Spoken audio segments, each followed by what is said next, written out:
asked to speak on the dangers of Vaishnava Aparadha. Very intense topic.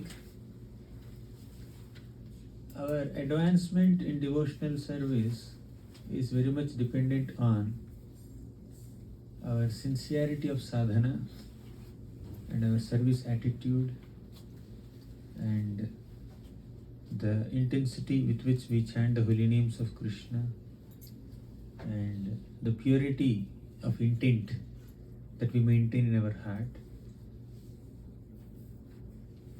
And all this can be effectively done in the company of devotees. In the first canto of Srimad Bhagavatam, Sutta Goswami describes various stages of devotional service.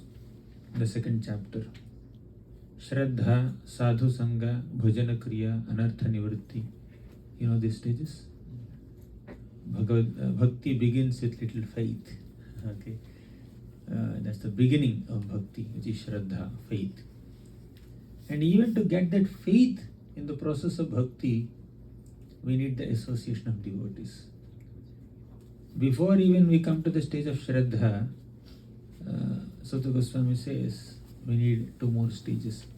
Actually, Srila Vishwanath Chakravarti Thakur gives this comment. Satam Kripa Mahat Seva. Satam Kripa means the mercy of some devotees. Mahat Seva means an opportunity to render some service to the devotees. By that Satam Kripa and Mahat Seva, we get little faith, Shraddha. And from Shraddha, we move ahead. Sadhu Sangha, Bhajana Kriya, Anartha Nivritti and all that. So with that little faith in the process of bhakti, we associate with devotees and we advance in bhakti. So, Bhaktya Sanjataya Bhaktya, the bhakti in the heart of an average person is caused by the bhakti in the heart of another devotee. Only by the mercy of devotees, support of devotees, guidance of devotees,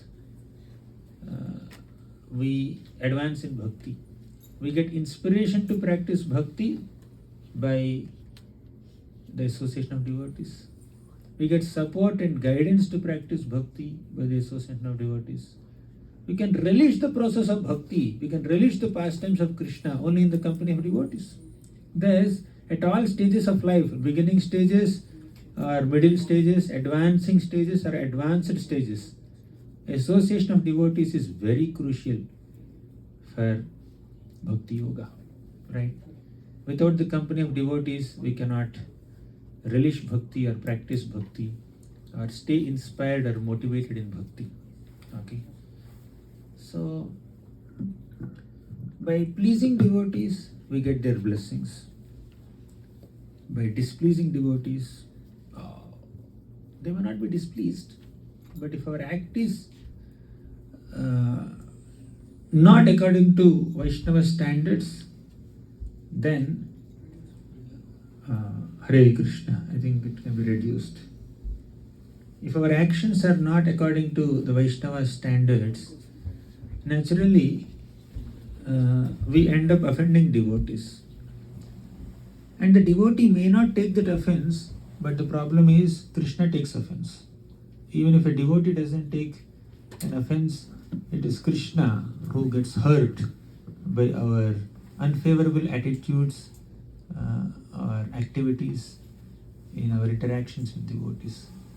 So we need to be extremely careful in our dealings with devotees. Vaishnava Sangha is compared with fire, right? So what is the utility of fire? As children in the front row, all the glorious kids of ISKCON, Columbus. I'm having wonderful association of these children in the last couple of days. Yes, what is the utility of fire? How do you use fire? Fire is useful? Yes, Krishnagi. We use fire for cooking. We use fire for cooking and? To get warm. Okay, to get warmth when it is cold. Yes, you raise your hand, Swarna. Okay, fine. You are able to say the same thing like your sister. Amazing. Gold is also the color of fire. Or fire is color of the gold. Yes. It can help us like Get light, get heat, get warmth, and get light, and to cook. Anything else? Yes, Agrim. basically what they said, and Mm. you can use it for lighting like matchstick, like Ah, like okay. diva or agarbatti. Like the agarbatti lamp. Okay, fine, very good. Very creative answers. So, fire is useful. It is said that if you handle fire with care, it will give you warmth, it will give you light, it will help you cook, it will help in your worship and many other things. But if you mishandle fire, if you deal with fire very inattentively and carelessly, what will happen? Fire will burn you, right? It could burn your things. Yeah, it can burn. It can burn your things. It can burn us also. Okay, so we have to deal with fire very carefully. Similarly, if we deal with the devotees nicely, if we are very careful in our dealings with the devotees around us, then our devotion will be nourished. We advance in bhakti. But if we commit aparadhas to devotees, if we don't deal with devotees carefully, properly, according to Vaishnava culture, then our spiritual life will be choked, will be burnt. Right? So, bhakti and advancement in bhakti is often compared with a creeper. You see, creeper? Bhakti lata. We get bhakti lata bija, means the seed of devotional service comes from a bona fide guru, spiritual master.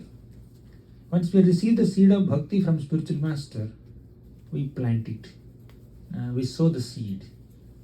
How will the seed grow? If you sow the seed, if you don't give water to the seed, will it grow? You have to supply water, right? So by supplying water, the seed will grow into a nice plant or creeper. But just providing water is sufficient? No. What else is required? Light, sunlight. Sunlight, very good. What else is required? Dirt. Huh? Dirt. Dirt? Dirt means the soil. Okay, soil, yes. Water. Water, I mentioned water. Rain. Huh? Rain. Rain. Okay, rain and water both are same. Okay, water supply. The sunshine, of course, definitely is required. Fertilizer, nourishment, fertility of soil. So, although your seed is potent, although you are supplying water to the seed, if the soil is not fertile, the seed will not grow. So, that seed of bhakti is compared with inspiration or initiation given by a bona fide, authentic Vaishnava Guru. And that watering process is compared with Shravanam and Kirtanam, our hearing and our chanting, hearing of Bhagavatam, chanting the holy names of the Lord, and all the various elements of sadhana that we do, that's compared with watering process. By receiving inspiration or initiation from Guru and by studying and chanting and hearing, our creeper will grow, but if the soil is not fertile, then you know what happens? The creeper will not grow. Soil has to be very fertile, isn't it? So the fertility of soil is compared with development of Vaishnava qualities. When will we be able to chant the holy names of the Lord nicely? Kirtaniya Sada Harihi. When will Kirtaniya Sada Hari happen? You know the shloka? Kirtaniya Sada Hari shloka, I don't know. That's the fourth line, by the way. Trinadapi Sunichena, Tarorapi Sahishnuna, Amanina Manadena, Kirtanaya Sada Harihi. So what do you mean by this? Be as humble as a grass and as Humble like a grass, and as tolerant as a tree. tolerant like a tree. Being respectful, Manyata, you should say. Amanina Manadena. Being respectful to everyone and not expecting respect from anyone. Okay? Then we will be able to chant always. What does it mean? Chanting is compared with watering. Humility, tolerance, respect is compared with fertility of soil. Both are required. So, without the soil being fertile, without having Vaishnava qualities like humility, tolerance, gratitude, compassion, satisfaction, respect, we cannot advance in bhakti. So, in our dealings with devotees, we should exhibit humility, we should exhibit tolerance, we should be very respectful, So that will act as fertile soil for the seed of bhakti to grow nicely. Along with supplying water to the plant, we should also cultivate the land nicely. We should make the land fertile so that the creeper will grow nicely. Okay, fine, good. Your soil is fertile, you are trying to cultivate the qualities nicely, Vaishnava qualities. But one more thing is required for the plant to stay protected. It will grow nicely, but if you don't keep a fence around the plant, some goat may come and eat it. Some cow may come and eat it, isn't it? So you have to fence it nicely, okay? If you don't protect the creeper or a plant with some nice boundary walls, then some animals can come and trample it or eat it, destroy it. So we need to protect it. And that protection is Vaishnava culture. So committing offenses to other devotees is considered mad elephant offense. When a mad elephant comes into a garden, the elephant can trample the creepers or break the creepers or destroy the creepers and uproot the creepers, right? It can do anything, right? So when you commit offenses to devotees, then that offenses will act like mad elephant that destroy our tender devotional creeper. So we need to be extremely careful not to commit offenses. Okay, let me explain this with some stories. In the 9th canto of Srimad Bhagavatam, we are seeing the book here. In the 9th canto of Bhagavatam, there is a story of a great king called Ambarish Maharaj. You know Ambarish Maharaj? He was doing Ekadashi Vrata and he was about to break his fast on Dwadashi day. You follow Ekadashi, right? Yeah. What do you eat on Ekadashi? Swarna? No. No grains. What do you eat then? Ekadashi dosa, Ekadashi pizza, fruit salad, cream. So he did not take anything. You can take, don't worry, non-grain, anything non-grain you can take. But he was not even eating. He was not even drinking also. He did not have Ekadashi pizza. He was complete on fast and he was about to break his fast on Dwadashi day. Then Durvasa Muni came there. And Durvasa Muni was very nicely, respectfully welcomed by Ambarish Maharaj. And Ambarish said, Durvasa Muni, can you please eat some meals at my home? Durvasa Muni said, of course I'll eat. But you please wait. I will eat, but you should wait. I will go to the river, take bath and then come back. Fine. So he went to Yamuna river to take bath. And Ambarish Maharaj was very humbly waiting for his Brahmana guest. But Durvasa Muni was getting delayed. He was not coming. And the auspicious time at which he has to break his fast was passing by. And Ambarish Maharaj became very anxious. Oh, I have to break my fast at the prescribed time. I can't just miss this auspicious moments. But how can I break my fast without feeding my honorable Brahmana guest? So he thought for a while. Then he felt, let me take little water. Taking water is considered breaking fast and not breaking fast, both. So by taking little water, I'll honor my Ekadashi Vrata and I will also honor my Brahmana guest. Because without feeding my Brahmana guest, if I eat, it's an offense to the Brahmana. And without breaking my fast, I will be not following the Ekadashi Vrata also. So the best way to accomplish both is to take little water. Taking water is considered breaking fast and not breaking fast also. He took little water. After some time, Durvasa Muni came. By his mystic powers, he understood that Ambarish Maharaj has taken some water. And Durvasa Muni became furious. Ambarish, how can you drink water? How can you eat something? How can you put something in your mouth without feeding a guest like me? Especially when I told you to wait for me. So you have no etiquette. For this offense that you have committed against me, I'm going to kill you. So Durvasa Muni immediately created a fiery demon. And the demon's body is completely made of fire.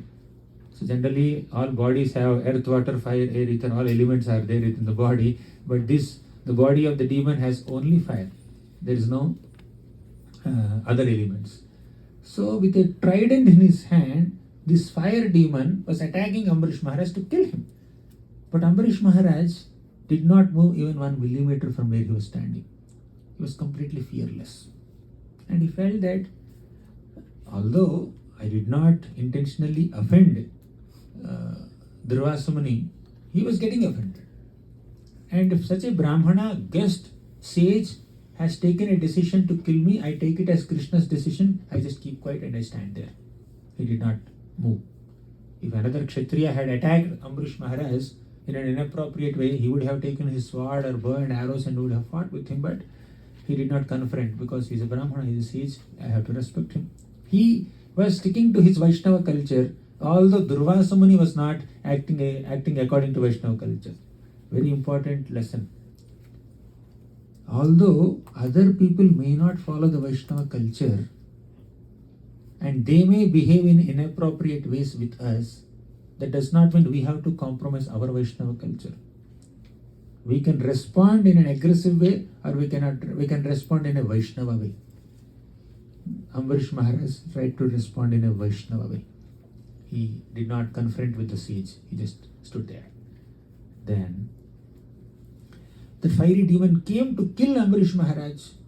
But will Krishna allow his devotee to be killed by a yogi, a sage? So even before this event, much earlier, the Supreme Lord Vishnu told his dear weapon Sudarshana Chakra to stay in the house of Ambarish Maharaj and protect him from all kinds of calamities. That Sudarshan Chakra immediately manifested there and burned the fiery demon. Did you ever see fire being burnt? Fire burns everything, but fire is burnt here. Okay. Sudarshan Chakra has burned fire. When fire is burnt, what will come? Ash will come. When fire is burnt, ash will not come. Then what is remaining? Fire is burnt to nothing. Right? When some wood is burnt, it will create some ash. When something else is burnt, paper is burnt, some soot, some ash is created. But when fire is burnt, nothing is created. So everything is nothing. So Sudarshan Chakra destroyed that fire demon. And Sudarshan Chakra did not stop there. Sudarshan Chakra started chasing Durvasa Muni. Durvasa Muni saw, why this Sudarshan Chakra is coming towards me? And he started running away. He went everywhere. He went to Sumeru mountain, tried to hide himself in the caves of the mountain. Then he went to all corners of the entire universe. Nowhere he found any shelter. He was running away from Sudarshan Chakra and Sudarshan Chakra was chasing him wherever he went. And finally, he went to Brahmaloka. And he took shelter of Lord Brahma. Brahma, you are the master of all the devatas. Can you please help me? This Sudarshan Chakra is chasing me. And you know what Brahma said? I am not independent. I am dependent on Lord Vishnu. I am completely dependent on Lord Vishnu. If he has taken a decision to kill you for whatever you have done, who am I to interfere? I have no independence or I have no ability to protect you against the desire or against the will of Lord Vishnu. You get out of my place. Then he went to Shivaloka. Shiva said the same thing. Durvasa Muni, I am not independent. I am dependent on Lord Vishnu. Not only me, Indra, Chandra, Varuna, Vayu, all these great devatas are all completely dependent on Lord Vishnu. Yam Brahma Varunendra Rudra Marutah Stunvanti Divyaistavaihi Vedaihi Sangapadakramopanisadaihi Gayanti Yam Samagaha Dhyanavasthita Taggatena Manasa Pashyanti Yam Yogino Yasyantam na vidursura suragana Devaya tasmai namaha. All the devatas go to the milk ocean and offer heartfelt prayers to the Lord. They are completely dependent on the Lord. If the Lord has taken a decision to kill somebody or to protect somebody, who are they to act against the Lord? So Lord Ramachandra has taken a decision to kill Ravana. And Ravana received so many boons from Brahma, Shiva and Devatas. But did Brahma come and protect Ravana when Rama was killing Ravana? Did Shiva come and protect Ravana when Rama was killing Ravana? When the Lord has taken a decision to punish somebody for the offense he has committed to a Vaishnava, Even great devatas like Brahma and Shiva cannot protect. Okay. When you worship Lord Vasudeva, the devatas will come and assist you in your worship, guide you in your worship, because they are also Vaishnavas. But when you offend a Vaishnava, even the devatas cannot protect you. Okay. So whom did Lord Shiva assist in their worship? To Lord Vasudeva. Yesterday we discussed this story. Somebody wanted to worship Lord Vasudeva. Okay. And Shiva voluntarily came to assist them, guide them, teach them. Yes. The 10 Prachetas. Thank you, Chaitanya. So the 10 Prachetas. They wanted to worship the Lord and Shiva personally came to guide them. So, but here Lord wanted to kill Durvasa Muni and Shiva is not doing anything. If you want to worship the Lord, Shiva will come and assist. If you offend the Lord or his devotees, Shiva will not come and assist. Even if you go and fall at his feet, although he is Asutosha, he is very easily pleased. He is never pleased with someone who offends a Vaishnava. Even Devatas cannot do anything. That is the power of Vaishnava Aparadha. Then finding no shelter anywhere, Durvasa Muni went all the way to Vishnu Loka, Vaikuntha. He could enter Vaikuntha also. Vaikuntha means no kuntha, a place where there are no miseries. What is Vaikuntha? A place where there are no miseries. Right? So we are writing these pointers. Vaikuntha is a place where there are no miseries, no anxieties. But even in Vaikuntha, Durvasa Muni was miserable, extremely anxious, very sad, very morose, very fearful. He had sweat all over his body, he had tears in his eyes, his body is trembling, and he was fearing, and he fell at the feet of Vishnu and said, "My dear Vishnu, please protect me, please protect me." Vishnu said, "Why should I protect you?" Durvasa Muni said, "There's a shloka that we always chant, right? Namo Brahmanya Devaya Go Brahmana Hitaya Cha Jagat Hitaya Krishnaya Govindaya Namo Namaha." Oh Lord, you are known to be Brahmanya Devaya. You love Brahmanas so much. So I am a Brahmana. Please protect me. Then Krishna said, "I love Vaishnavas more than Brahmanas." Right? So Brahmana means one who is qualified like a Brahmana. Brahmana is not Brahmana by birth. If a Brahmana is becoming very angry, aggressive, intolerant, selfish, egoistic, self-centric, why will the Lord protect him? Right? On the other hand, the Lord will protect a Vaishnava. So then Durvasa Muni argued. It's a long conversation between the Lord and Durvasa Muni. "Oh Lord, you are supremely independent, please protect me." Then the Lord said, "What did Brahma tell you?" Durvasa Muni said, "Yes, my Brahma told me that he is not independent, he is dependent on you." "Oh, what did Shiva tell you?" "Shiva also said, I am not dependent, I am not independent, I am dependent on Lord Vishnu." Then Vishnu says, "I am saying the same thing. I am not independent, I am dependent on my devotees." Aham bhakta paradhino hyasvatantra iva dvijaha sadhubhirgrasta hridayo bhaktair bhakta janapriyah. Please remember this shloka. Aham bhakta paradhino yasvatantra iva dvijaha sadhubhirgrasta hridayo bhaktair bhakta janapriyah.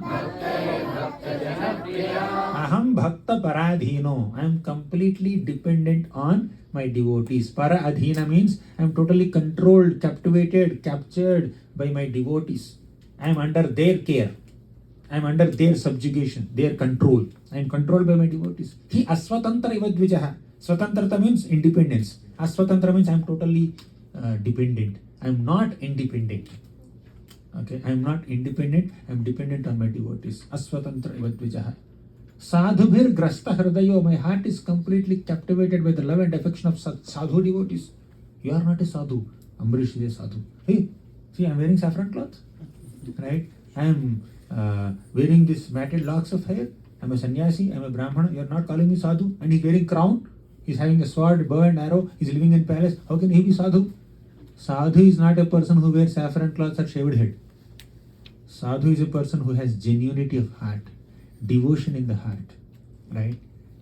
This Durvasa Muni was egoistic at that time. All glories to Durvasa Muni. We are not offending him, right? We are just trying to analyze this particular nature exhibited by Durvasa Muni and learn what not to do in our bhakti. So when we are studying Shastra, we should study Shastra in such a way that we learn lessons of what to do and what not to do from the activities of great souls without offending them. Okay? So at this moment, Durvasa Muni had some ego. He was thinking, I am a Brahmana and he is a Kshatriya. I am a sannyasi and he is a Grihastha. I am a sage and he is a king. So my position is much superior to Ambarish Maharaj. He was thinking like that. But the Lord has a different perspective. You may have your own calculation, your own measurement of what is great and what is not great. But the Lord has his own measurement. Right? Lord has his own calculation. What is the Lord's calculation? Naham vipro na chanarapater napi vaishyo na shudro. Naham varni na chagrahapater no vanastho yatirva. Kintu projannikhela paramananda purnamrutabdher. Gopi bhartuh padakabalayor dasa dasanudasaha. I am not a Brahmana, I am not a Kshatriya, I am not a Vaishya, I am not a Shudra. I am not a Brahmachari, I am not a Grihastha, I am not a Vanaprastha, I am not a Sannyasi. Who am I? I am the servant of the servant of the servant of the master of the gopis of Vrindavan, that is Krishna. So Krishna sees how much devotion you have for him. Krishna doesn't see your ashram. Krishna doesn't see your varna. Krishna doesn't see your gender. Krishna doesn't see your nationality. Krishna doesn't see anything. Krishna only sees how much love you have for him. Right? Krishna doesn't see your age. Even small children like you also can become pure devotees.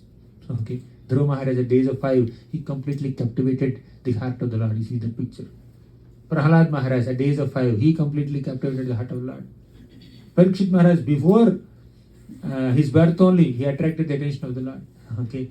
So like that, there are so many devotees coming from different backgrounds. But here is Durvasa Muni, who is completely puffed up of his position as a sage, a Brahmana, as a sannyasi, renunciant, and he is offending Durvasa Muni. So Lord said, I am dependent on my devotees. When you have offended my devotees, I get offended. Okay, when you offend a devotee, Krishna gets hurt. When you criticize a devotee, Krishna gets hurt. When you backbite a devotee, Krishna gets hurt. Right? So, I'm hurt. So I will not forgive you. I will not protect you. My Sudarshan Chakra will chase you. Then Durvasa Muni, still, he wants to argue with the Lord. He said, my dear Lord, can't you consider the offense done by Ambarish Maharaj? Between Ekadashi Vrata and a Brahmana guest, which is more important? Who is more important? He gave more importance to his Ekadashi Vrata and he offended a Brahmana guest. He ate before feeding me.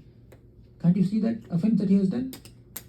Then Durvasa Muni, Lord Narayana said, if you don't know Shastra, go and learn it from Ambarish Maharaj. He acted exactly according to Shastric injunctions. And my devotees will not do anything without my permission, without my sanction, without my inspiration. It is me who has inspired Ambarish Maharaj from within his heart to eat, to drink water. By drinking water, he respected you, the Brahmana guest, and he also respected Ekadashi Vrata. Because drinking water is not considered eating. And it is considered eating also. Thus, he respected the Brahmana, Ekadashi Vrata also, he respected you, the Brahmana guest also. You don't know these finer nuances, you only have ego, and you became so enraged, outraged, and you wanted to kill him. For some, even if it is an offense, for such a small offense, how can you attempt to kill? That is offense. Your offense is much greater than his offense. And he never offended only, for your information. Okay? So, when the Lord said like this, Durvasa Muni was stuck. He was awestruck. He just could not respond. Yes, my dear Lord, I have offended you. Please forgive me. I fall at your feet. Then Vishnu said, I am not here.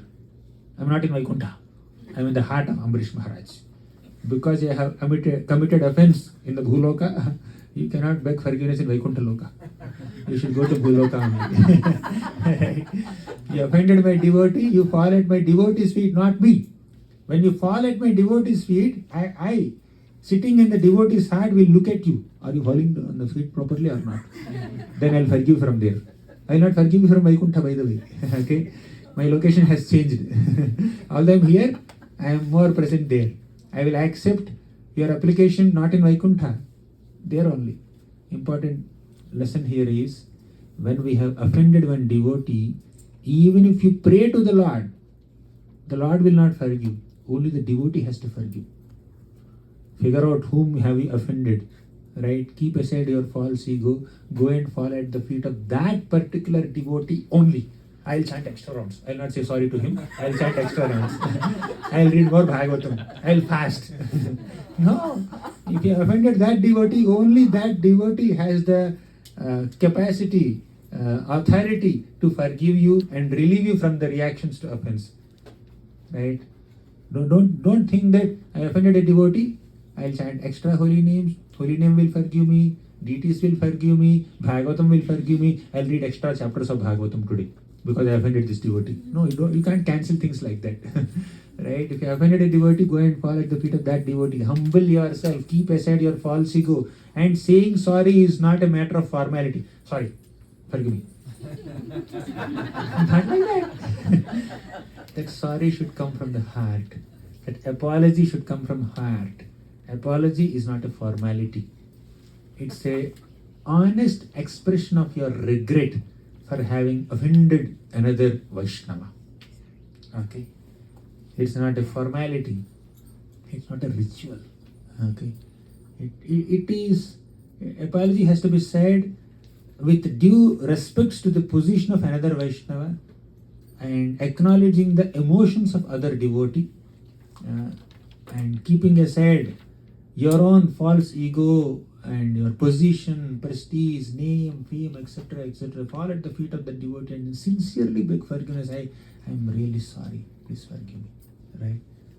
So then, with all these words, Durvasa Muni became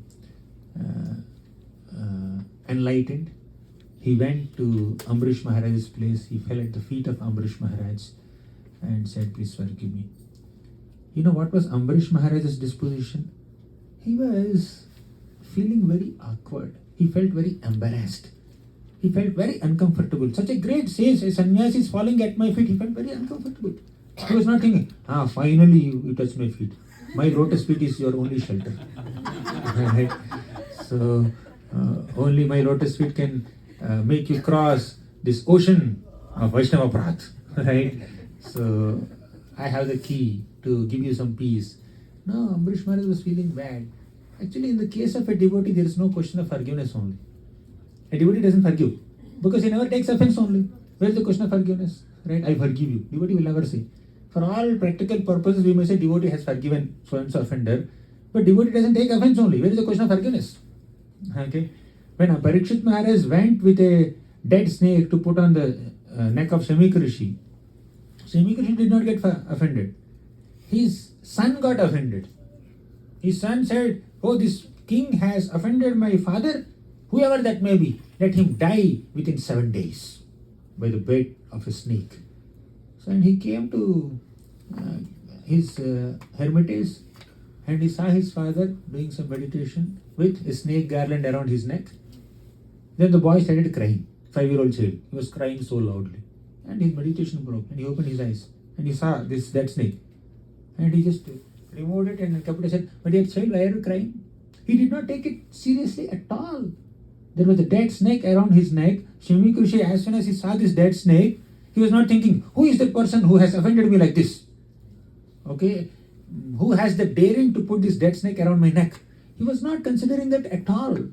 He just completely ignored. He kept the dead snake aside and then he went and tried to pacify the child. And later he came to know all the incidents. Then he felt so regretful. Shamika Rishi did not take any offense from Parikshit Maharaj at all.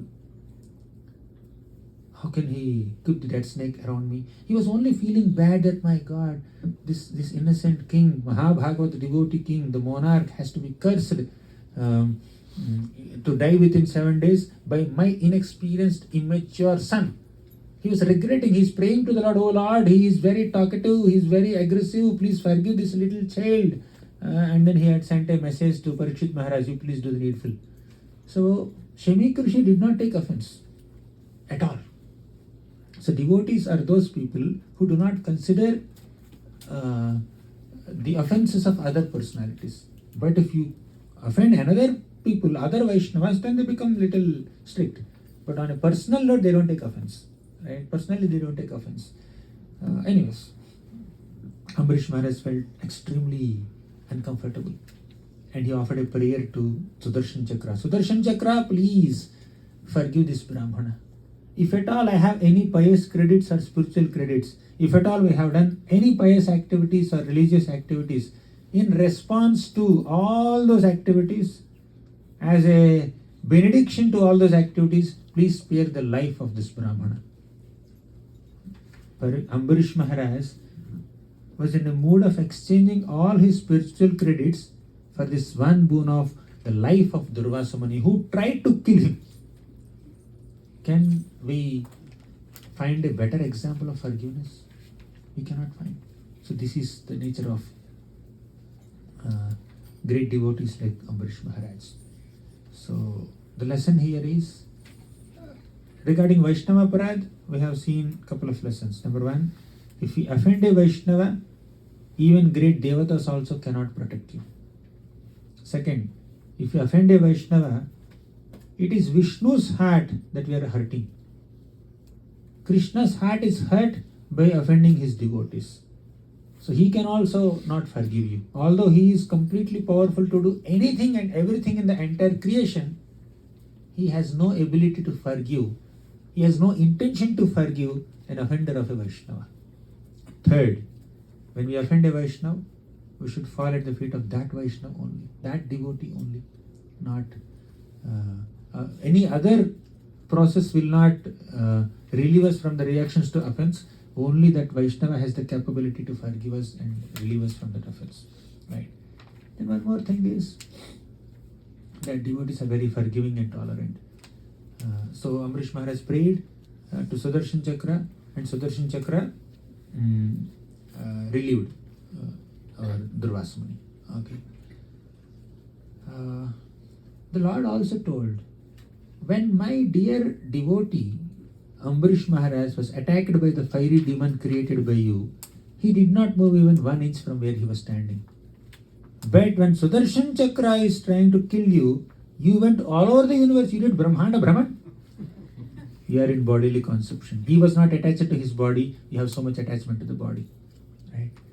The more we love Krishna, the more we become detached from all the material paraphernalia automatically. Right? So bhakti will automatically give that vairagya and jnana, but other processes cannot give. So Ambarish Maharaj is a more advanced devotee, and Durvasa Muni is a normal yogi. So as a yogi, he did not exhibit high quality of forgiveness or tolerance or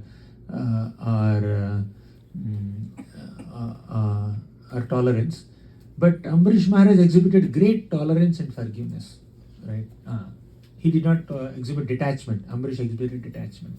Okay. Fine. Then, when Ambarish Maharaj protected Durvasa Muni, he did not take even slightest amount of credit for protecting Durvasa Muni. See, I saved you. You are about to be killed. I saved you. He did not say that. He just offered prayers to the Lord. Oh Lord, you are so merciful. Thank you so much for sparing the life of Durvasa Muni. He thanked the Lord. He gave the credit to the Lord. And he said, Durvasa Muni, I have one request. Can you please take your meal?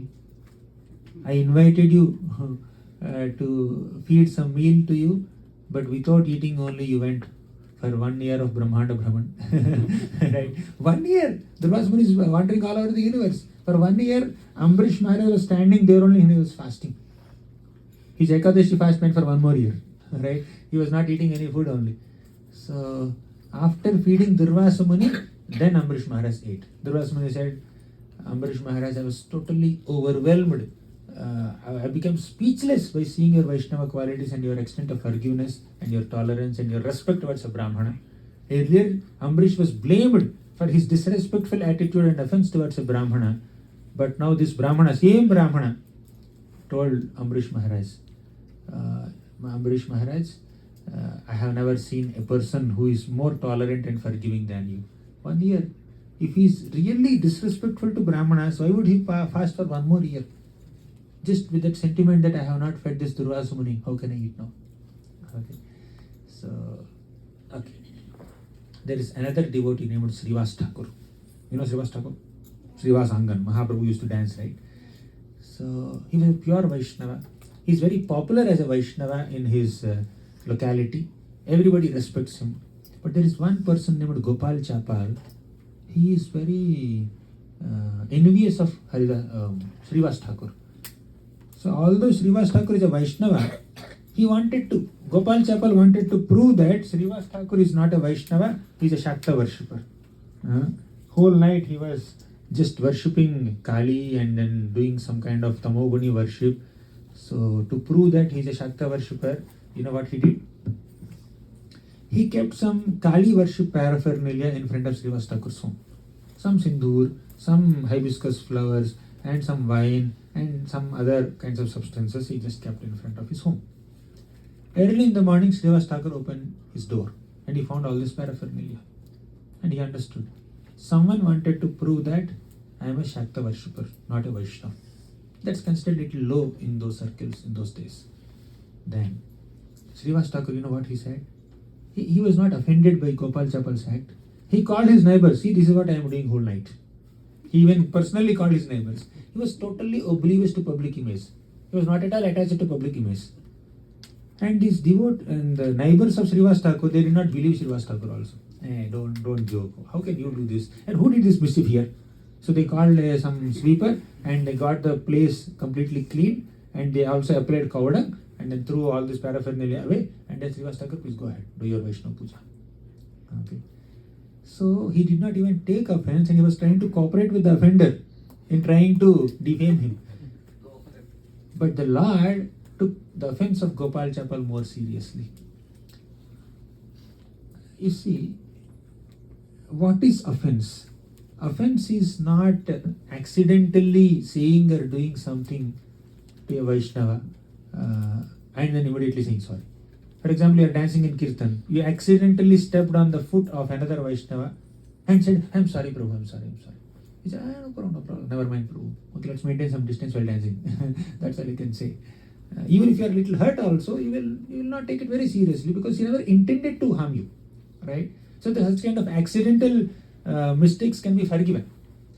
But the real offense is when we intentionally try to pull down a devotee, defame a devotee, spread rumors about a devotee, and attack or doubt on his integrity, intentions, misunderstand the person, doubt the person, defame the person.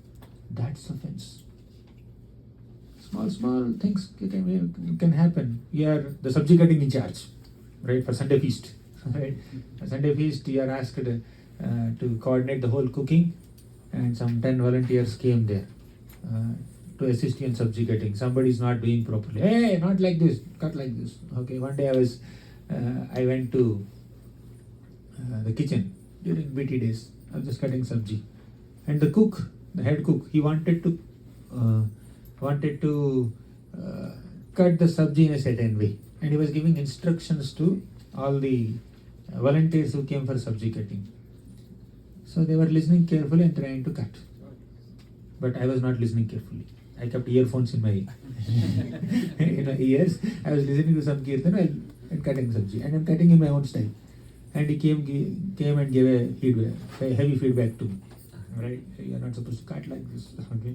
For churchery, you have to cut aloo in a certain way. For some other thing, you have to cut in a different way. There are different formats, right?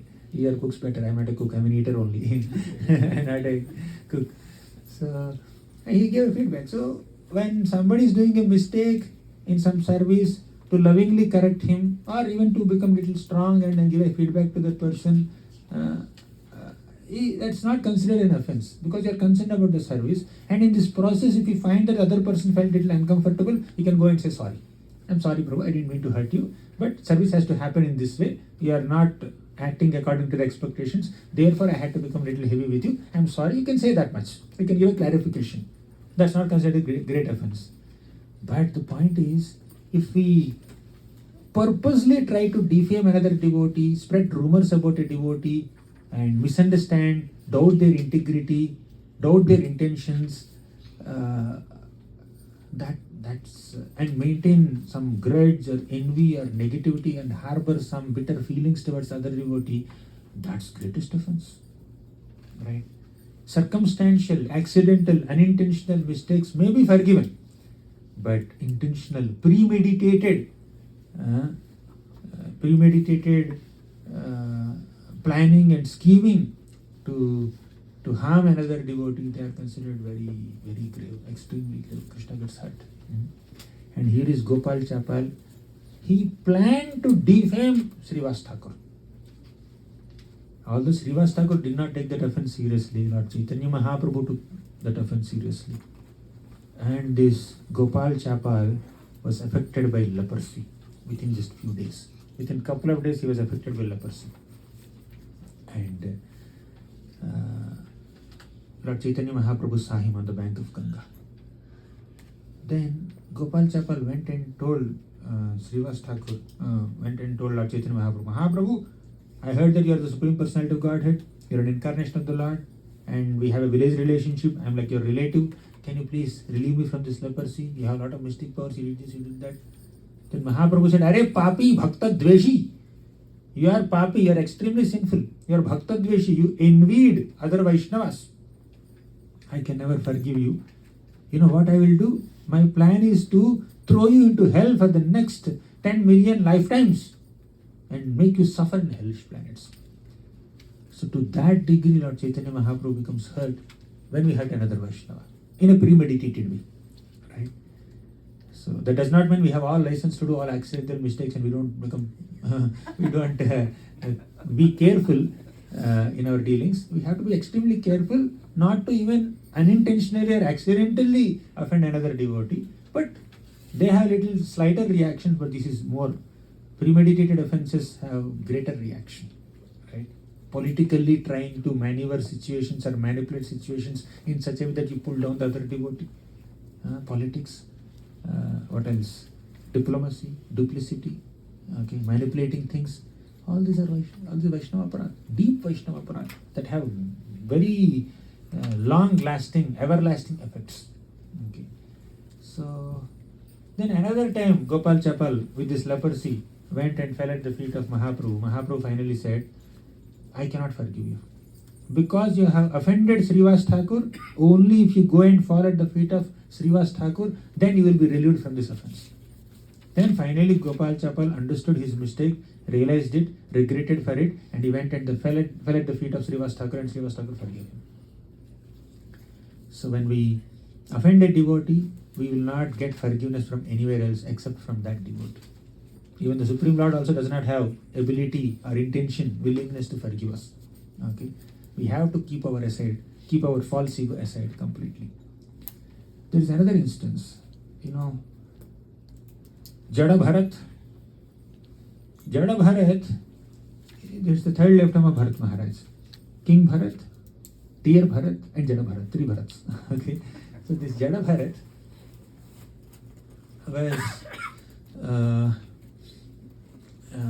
was guarding a field. Then some dacoits came there and forcefully arrested him and took him to the their den.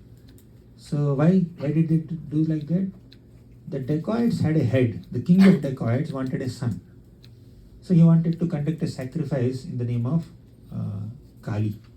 In that sacrifice to Kali Devata, he wanted to kill an ignorant, innocent man so that Kali would be pleased with this bali, with this human sacrifice, and she would bestow a beautiful, lovely son to this king of dacoits.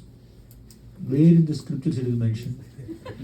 If you do human sacrifice and you will get a beautiful boy, a beautiful son.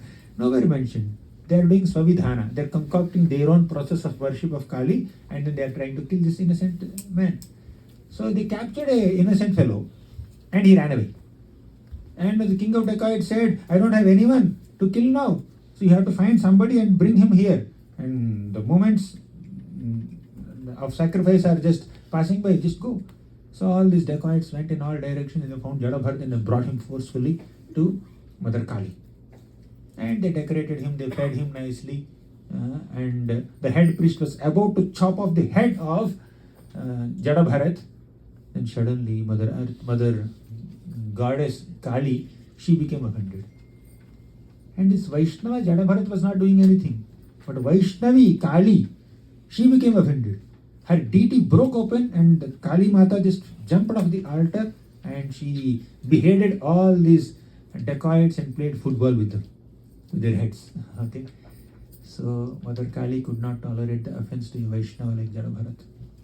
They were immediately killed on the spot. And Jada Bharat was doing something else. After he was rescued, he just went and he was doing something else, and suddenly he was caught by another group of soldiers. These are not dacoits, these are soldiers of the king. Who was the king? You know the name of the king? You know who is the king? Rahugana. So there was Rahugana king. Some of his soldiers were carrying Rahugana in a palanquin. So this Rahugana is known to forcefully engage people in some service. So he forcefully caught some of these soldiers and then some people and made them carry his palanquin. So they needed one more person. Probably some of the people were tired or whatever, they needed one more person. They went and forcefully caught Jada Bharat and engaged him in carrying the palanquin. You know the story? Jada Bharat was carrying the palanquin. And the other three members on the three sides, they were carrying nicely. But Jada Bharat was not carrying nicely. Why? You know? There was ants. There were ants. They're jumping over. Yes, there were ants. And Jada Bharat was paradukha dukhi. So he did not want to step on the ants and kill them unnecessarily. So he was walking very carefully so that he wouldn't step on the ants. And because of that, the palanquin was not moving in a proper manner. He was not in harmony, he was not in sync with the other three members. And the palanquin was shaking. And King Rahugana became irritated. To cut the long story short, Rahugana was chastising Jada Bharat. Are you mad? I am your master, you are my servant, you are supposed to serve me attentively. What is this happening? Why are you not carrying the palanquin properly? Are you so old? Oh, maybe you are so old, that's why you are unable to carry. He was speaking sarcastically, he was not old. Jada Bharat was young. Maybe you are very thin and emaciated, that's why you are unable to carry palanquin. Again, he was sarcastic. Jada Bharat was not thin and emaciated. He was stout and strong, healthy body. He said, maybe you are carrying palanquin for a long time, that's why you are tired, you are unable to move. Again, another sarcastic remark. Jada Bharat just joined the people. He was not carrying for a long time. So Rahugana was speaking very insultingly and in a sarcastic manner to chastise Jada Bharat. But Jada Bharat was very tolerant. And after some time, again, he was not carrying properly because the ants were there all over the place. And Rahugana became extremely furious. He said, I am going to punish you. Then Jada Bharat understood, I must give a reply to him. He turned back.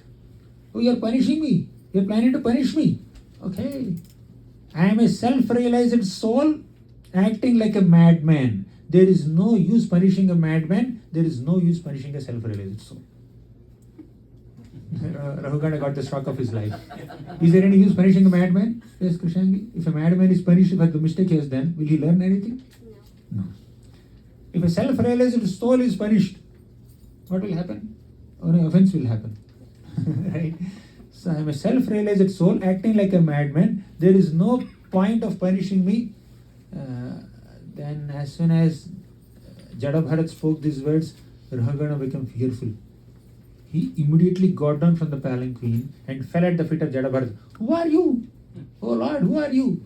Because just by that one statement made by Jada Bharat, Rahugana, being a king, being advanced, being in Sattvagana, he could understand that Jada Bharat is not an ordinary person.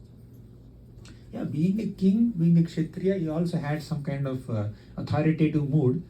Not that he's a bad king, but generally Kshatriyas are little dominant, right? Their words are little like that, and sometimes the soldiers have to be little heavily given feedback to make them work. So he was doing like that, but generally he's a well-informed, good person.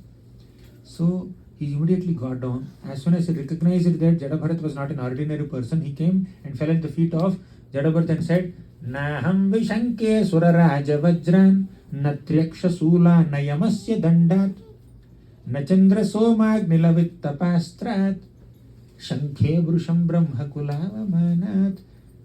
My dear Jada Bharat, I am not afraid of Shiva's Trishul. Are you afraid of Shiva's Trishul? But Jada Rahugana was not afraid. I am not afraid of Yamaraj's Danda. I am not afraid of the thunderbolt weapon Vajrayudha of Indra. I am not afraid of the weapons of any Devata, whether it is Indra or Chandra or Varuna or Vayu. I am not afraid of their weapons. In fact, when they come with their weapons, my fighting spirit, being a Kshatriya, my fighting spirit is rejuvenated and I feel more excited to fight. Oh, I am fighting with only earthly kings. Now I can get to fight with the Devatas. But I am afraid of one thing. Although I am not afraid of so many weapons of great Devatas, I am afraid of one thing, that is offense to a Vaishnava. You seem to be a Vaishnava. Please forgive my offense. Please reveal your identity. So then Jada Bharat revealed his identity. I am Bharat Maharaj. Oh, you are Bharat Maharaj. He was the ruler of the entire planet. The planet is named as Bharatakhanda or Bharatvarsha only after the name of Bharat Maharaj. And here is Rahugana. He is a small king in this Bharatavarsa. Right? So then he understood, oh, you are Bharat Maharaj. What happened to you? Why are you wandering like the madman like this? I became attached to a deer. And I became a deer in the last life. Now I became a Brahmana. Now I am being very careful not to interact with anyone, just meditating on the Lord. Oh, really? Thank you very much. Can you give me some teachings? Can you share your realizations? Then our Jada Bharat gave so many teachings to Rahugana. Because Rahugana immediately realized his mistake, admitted his mistake, apologized for his mistake. He did not justify the mistake, but he rectified the offense. And he also fell at the feet of Jada Bharat, begged forgiveness. Therefore, he was relieved from the offense. Not only he was relieved from the offense, he was given the knowledge of self-realization. He got the teachings. When we humble ourselves in front of the Vaishnava whom we have offended, we will be relieved from the reactions of offense. We will also get extra mercy for humbling ourselves. But when we are egoistic, out of ego, if you don't say sorry, if you don't beg forgiveness, forget relief from offense, we will be losing taste for our bhakti also. One of the important or significant reactions to Vaishnava Aparadha is losing taste for chanting the holy names of Krishna, losing taste for Shravanam and Kirtanam. Our inspiration to continue on the path of bhakti will be slackened to the degree the offense is serious. So we should by all means try to avoid offenses to devotees. That will hurt the heart of Krishna. And the traces of offenses to great Vaishnavas will go on up to next life also. Even in the next life, one may get affected by the offenses. Yesterday we were discussing the story of Daksha. Daksha went to the sacrificial assembly and criticized one personality. Whom did he criticize? Shiva. Lord Shiva. What did Shiva do? Shiva was silent. He was tolerant. He kept quiet. But this Daksha was continuing to offend Lord Shiva. And after some time, Daksha conducted another sacrifice. For that sacrifice, he did not call Sati, he did not call Shiva. When we have envy towards one person, the tendency of that envy or an offensive mentality is that we start hating everyone connected to that person. Although Sati was the favorite daughter of Daksha, 16 daughters. Daksha had 16 daughters. Okay. The youngest daughter is generally more dear to the father, right? The youngest daughter is more dear to the father. And like that, Daksha loved Sati so much.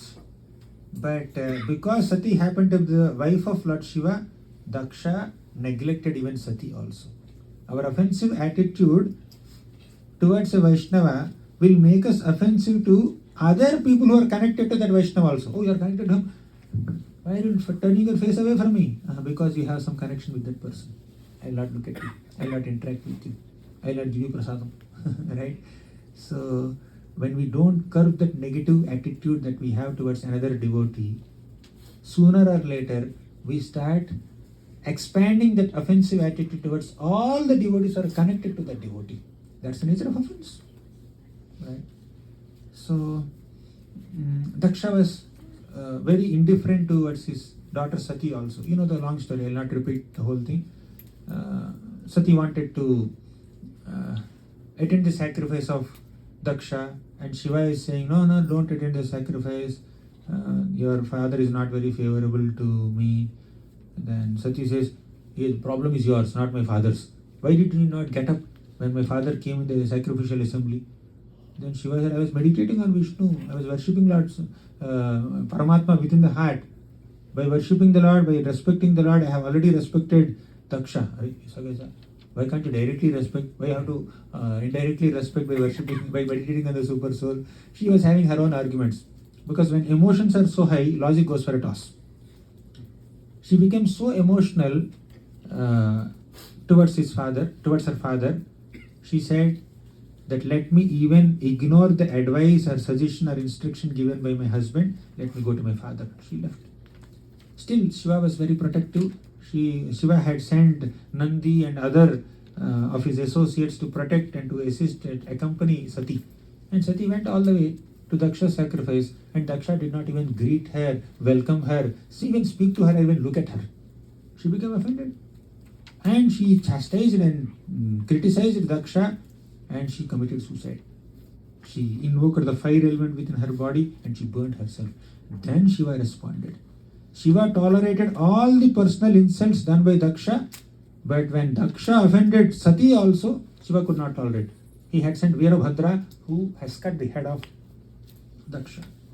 Then later, Brahma went and pacified Shiva, and Shiva kept a goat head on the body of Daksha and revived his life. You know the story, right? And now the main point is, this Daksha had deep-rooted envy towards Lord Shiva. Daksha is an expert in creating population. That's why he's called Daksha. He's a Prajapati. And he's getting his honor and respect amongst all the universal celebrities. But Daksha also found that Shiva is more respected than me. He's a Devata and all the Devatas are worshipping him. Why is he more respectable than me? So he became very envious, very jealous of the position of Lord Shiva, exalted position of Lord Shiva. Therefore, whatever criticism he has done is a result of his deep-rooted envy towards Lord Shiva. That envy came out as anger and curse and criticism. And the traces of his offensive attitude towards Lord Shiva went to his next life also.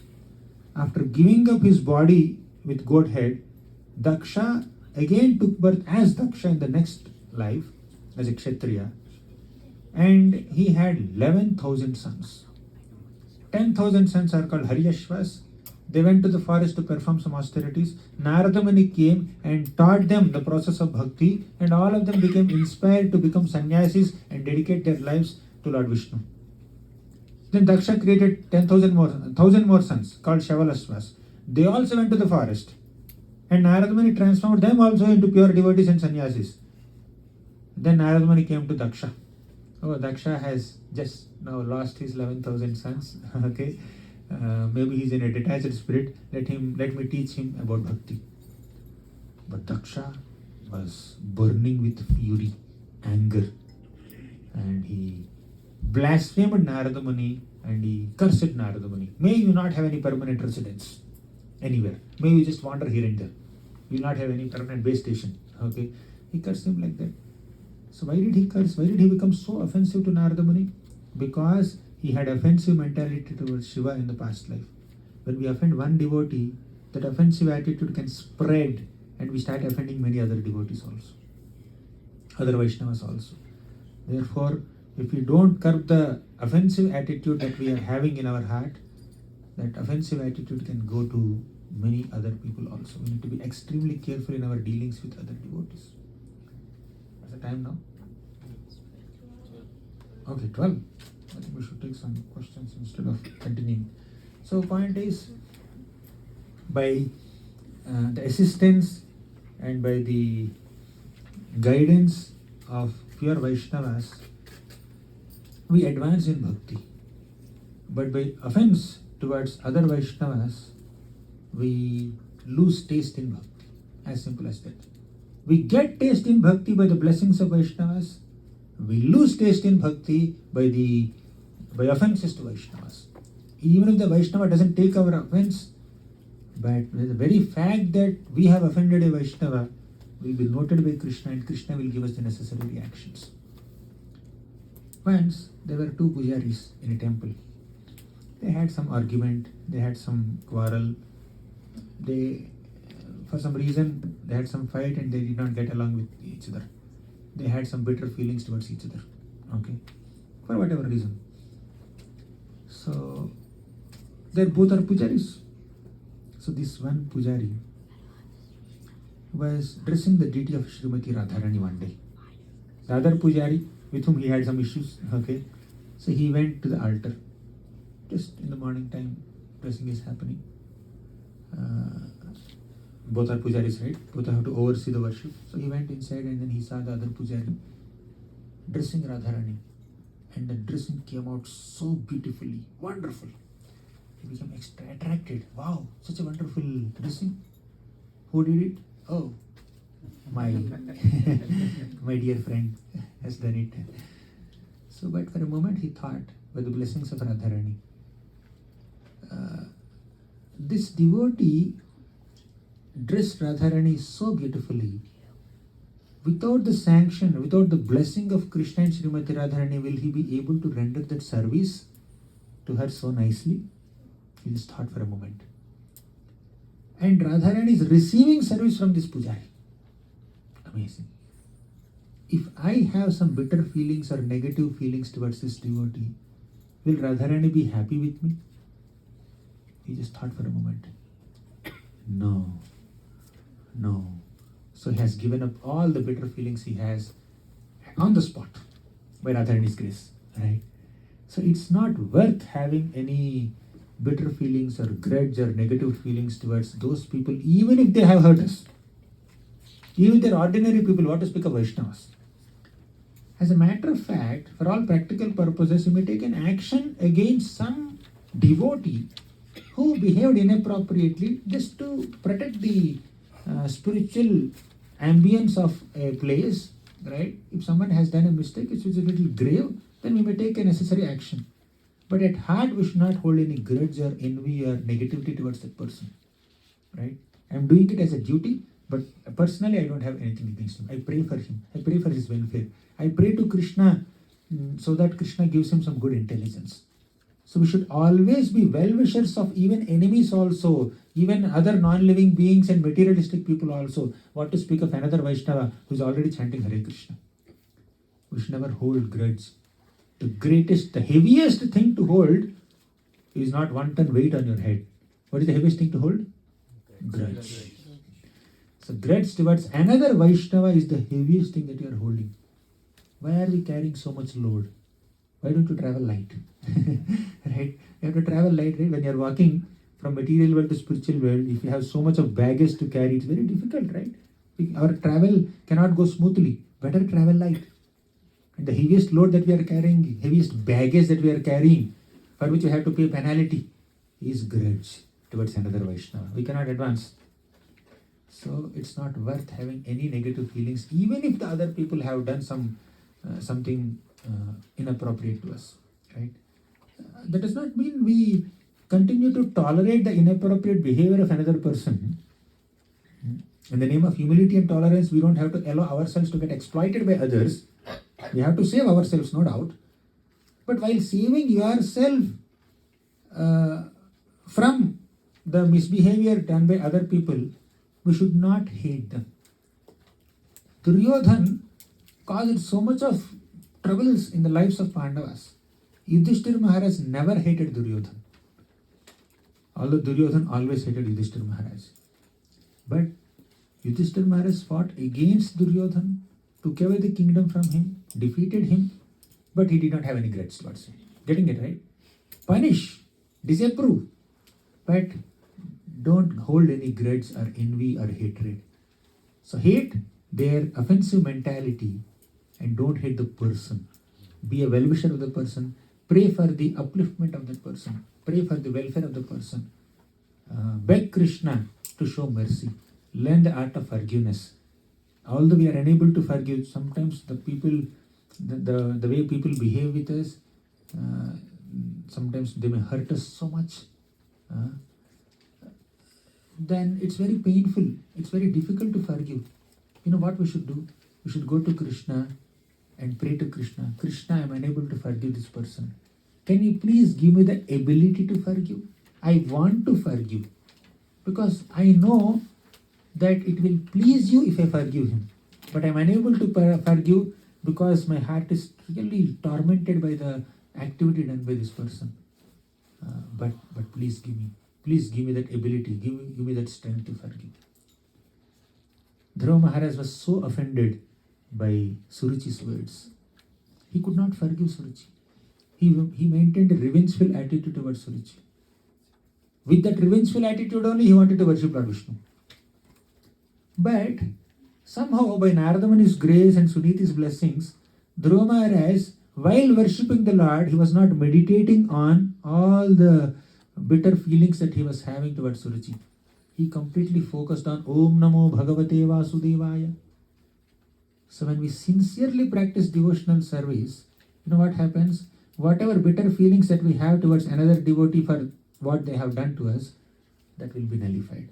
After 6 months, Dhruva Maharaj's heart is filled with love for Krishna, and he got the darshan of Krishna, darshan of Vishnu, and he said, why did I maintain such revengeful attitude towards my stepmother Suruchi?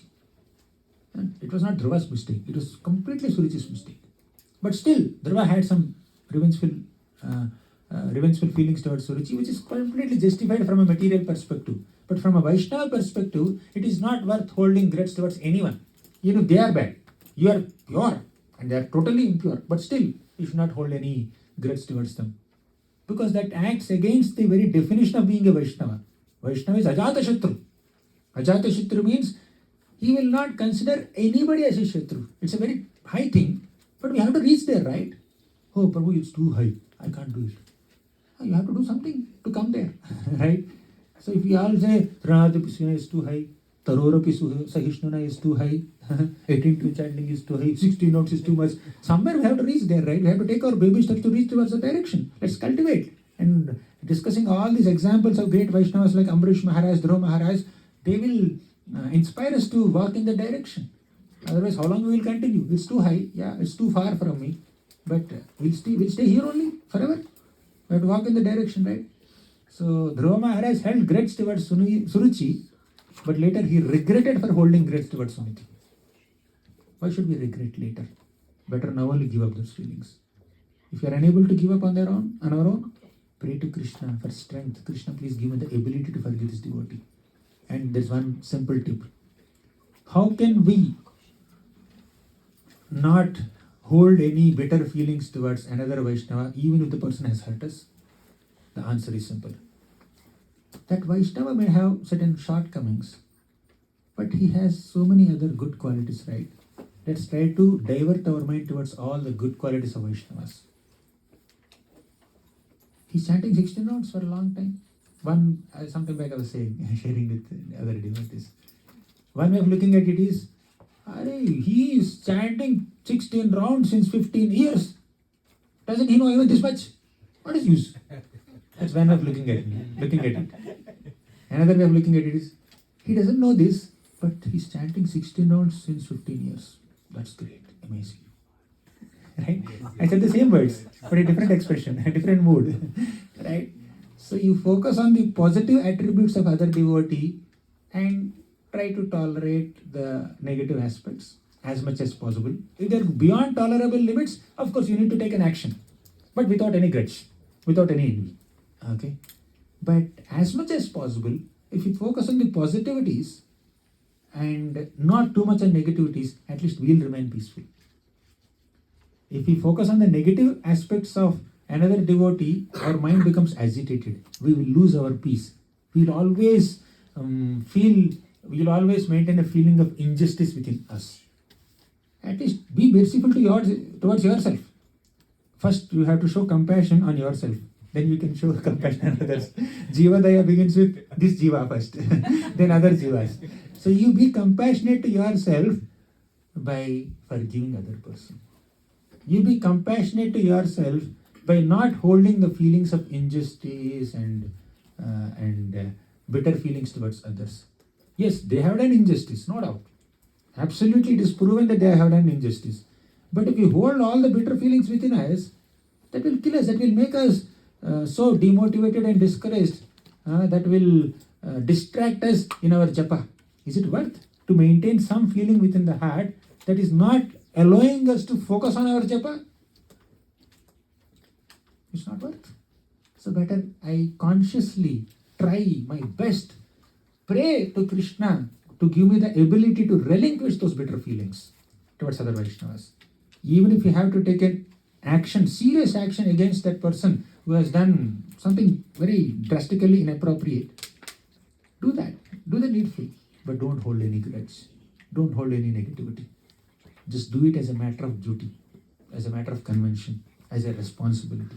Or escalate the matter to someone who can take it and make a difference. You be peaceful in your chanting of Hare Krishna. So, this is very, of course, it's not that easy. It's easier said than done. We understand. To the extent the abuse is severe, to that extent we get affected. Yes, we empathize with that. We sympathize with that. But somewhere, at some time, we have to do it. At least in the next lifetime, we have to do it. Right? So, yeah, these are some dangerous effects of Vaishnava Aparadha. But in all ordinary cases, unless it's a very serious abuse, in all ordinary cases, in our general day-to-day dealings with other devotees, we should be very careful not to offend other devotees. And if other devotees happen to offend us in some way, we should try to tolerate. We should try to see things from a positive perspective. And if required, we may take an action, give a feedback, and speak something to address the situation, but without holding any envy or grudge or pride within the heart. So that makes devotee interactions little easier. Okay. And let us not, the greatest loss that we can have is losing taste for bhakti. Loss is not losing money. Loss is not losing your mobile phone. Okay. Loss is not losing your car. The loss is losing bhakti. Loss is losing taste in hearing and chanting. If we have lost our taste to chant the holy names of Krishna and read Srimad Bhagavatam or hear Srimad Bhagavatam, we are harming our own bhakti, right? So, by offending Vaishnavas, we may lose taste in bhakti. We will lose taste in bhakti, not we may. We will lose taste in bhakti. So, better not lose it. After doing Brahmanda Brahman for millions of lifetimes, somehow we got this opportunity to practice bhakti by Prabhupada's grace and by grace of so many other devotees. Let's not lose this gift. Let's hold on to this gift. Somehow we got it. Let's not lose it. Make sense? So sorry, not much for children today. It's a very serious topic. You understood? Last 3 classes we were having a lot of interaction and fun in the class, but the topic is serious.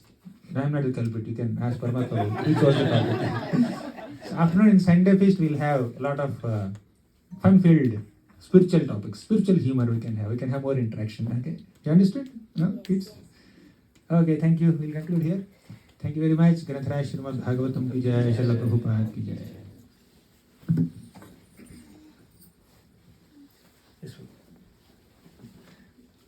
Prabhuji,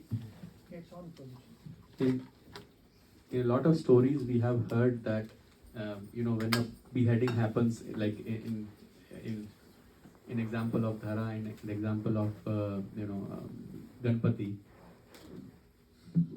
what's the reason that their original head cannot be put back? Only That's okay, I don't know also. And it's not so important also. Okay, original head. Maybe it's burnt. Who knows? Right? So there is no explanation to that. No, I didn't read anything. Bhagavatam focuses on the main principles, not these details. Why goat head? Why not lion head, like Narasimhadev? Why not elephant head?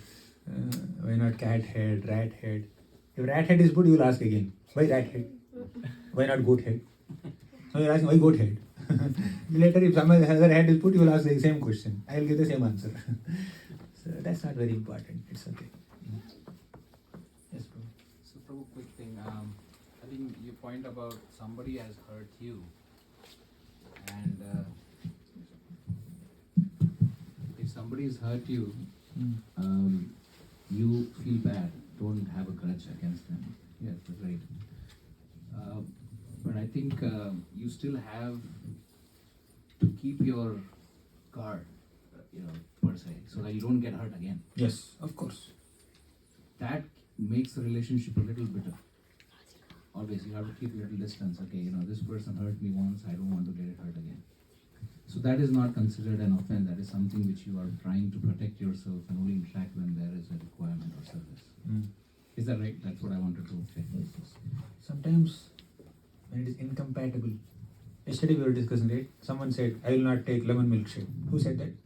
We all did. Huh? Yeah, we all did. You all did, okay. Nobody is willing to take lemon milk. If you are milk and he is lemon, better don't mix together. That's Then okay. become funny. I become paneer. Paneer in a very crude form, not in a very palatable form. So, yes, Prabhu, that's understood. Initially, there may be little restraint and some discomfort, but for all practical purposes, let's have boundaries. Okay? Some reasonable boundaries. In the recent ILS meeting, His Grace Devaki Nandan Prabhu from Singapore, he was saying this. Okay? We should have some boundaries. He was giving some example of farmers. So the one farmer's cow enters into the field of another farmer and then starts eating all the rice plants or other vegetable plants. So initially they felt that this is my field and this is your field, but together it's our field. So let us not keep any boundaries, we are together. But that caused some inconvenience to both of them. His cow is coming here and then eating everything and he feels a little better and he's tolerating, but something is happening there. But his cow is going and eating there, and then he's feeling that anyways his cow came into my field and eating, right? So let my cow also cause some inconvenience to them. So all these unnecessary things are coming. So if very clearly that boundary is marked. This is my field, this is your field, and your cow cannot come here, my cow cannot come here. Initial agreement is clear and relationship is good. Right? So sometimes to keep the relationship on, we can set certain protocols in the initial stages only. If we give too much of liberty and lenience, and if they take too much of liberty, which causes inconvenience to us, then we feel little hesitant to tell them, oh my God, it's little complicated. So let's have certain set boundaries, reasonable boundaries, not too much, not like 1 kilometer long protocol list, okay? but some reasonable boundaries we can set so that everybody knows their limits and boundaries and then interacts accordingly. So the reason why I ask this is because I've seen when devotees interact and there is some hurt feelings happening because of emotion. After some time they forget and they do the same thing again and they get hurt again. And it is like keep building up. Yeah. And that's where that limits need to be very much understood, where we should not interact with them or should not go into that zone that hurts other person. There's some sensitivities are there, some attachments are there, emotions are there. When emotions become high, logic cannot do much. It's logical, right? You do this, I will do that. It's logical, right? Yeah, but emotions are there, right? I want to do this only. I've been doing this since 10 years. Okay, there's some bonding created. So we can. Policy itself is every 3 years department can change. Don't be attached to that department only. Getting right? If the temple policies are very clear, then people will not get hurt. 3 years I am doing this, suddenly you are changing my department. What's happening? See the policy.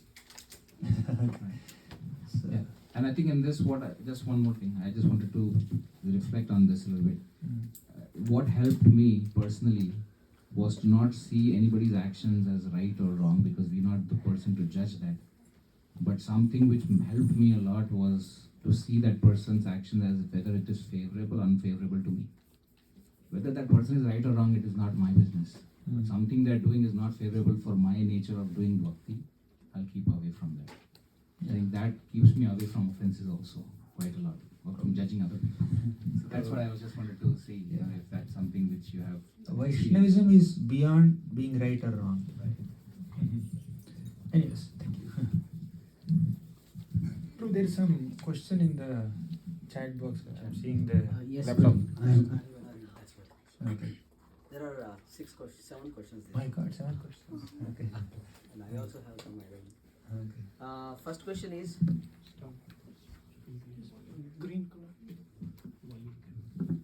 Yeah, the first question is what constitutes an offense? That is the first question. We discussed, right? Offense is, maybe that is a chart somewhere in the middle. Is it like that? No, it just came Towards to the end. Uh-huh. towards the So, end. offense is of multiple types. Okay, but basically hurting another Vaishnava either through words or actions or even thoughts is offense. Disrespecting a Vaishnava, hurting the feelings of Vaishnavas, that's an offense. And taking away the enjoyment of Vaishnava, like Saubhari Muni restricted the enjoyment of Garuda. He told, you cannot eat fish here. That's considered an offense, right? So, and to keep it little more precise, having the intention to pull down a Vaishnava or demean or defame or insult a Vaishnava, harboring negative feelings toward that Vaishnava is an offense. Circumstantially, accidentally, you may do something which you never intended to. As soon as you realize that I have done like this, you immediately said sorry, that can be forgiven. Rahugana was not having deep-rooted negative feelings towards Jadabharat.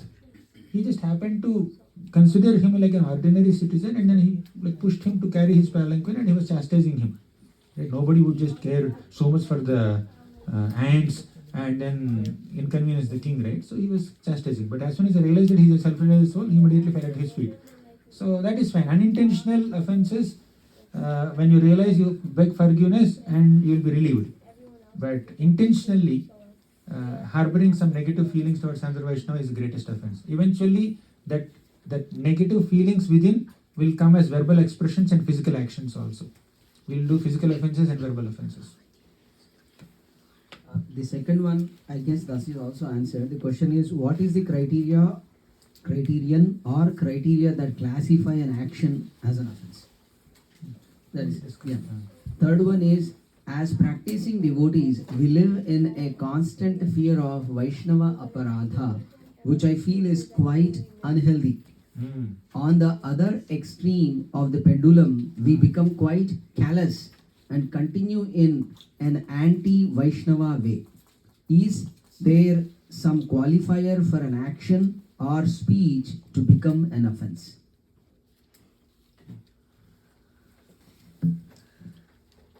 Constantly being fearful of Vaishnava Aparadha is creating a lot of stress.